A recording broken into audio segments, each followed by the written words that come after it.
Hi, this is Mike Palmer with Group 1 Trading, and this is the Investitude Volatility Sonar Report. In the lead up to the Brexit vote last week, we saw the June 29th weekly expiration class be really the busiest expiration we've seen in a weekly VIX class ever. And the open interest and the amount of volume we've seen was dramatically something that people were really trading a lot. In the lead up to that event, we saw big buyers of 19 calls, 20 calls. There was actually a big buyer of the June 29th, 29 calls. And we saw a big spike in volatility on Friday, mainly because the S&P 500 was down 100 points at one point. However, we saw volatility pull back quite a bit. We had big rallies on Tuesday and Wednesday of this week, really retracing 80% of what we lost on the original Brexit move. And for that reason, we saw volatilities drop dramatically. And the settlement in that weekly class was 1711. I think it's important to remember now what the VIX really does.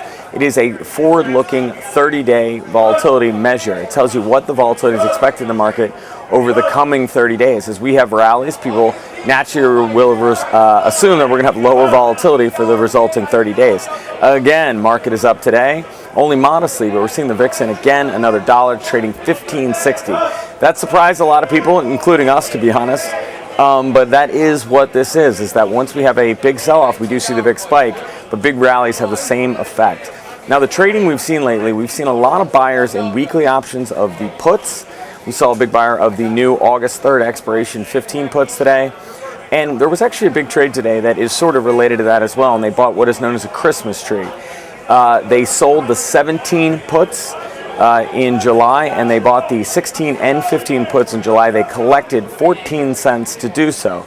That's got to pay out for them, the people who buy the 16s and 15s, when we get below 15.14. And it's really just a play on the idea that we're going to see volatility pull back. It is the summer after all, and we're going to see this Brexit vote really not cause long-range volatility implications for the market. However, it is important to remember that Friday of next week we have unemployment, and the idea of what the Fed is going to do remains on the table for the balance of 2016. So there's a lot more out there than just the Brexit.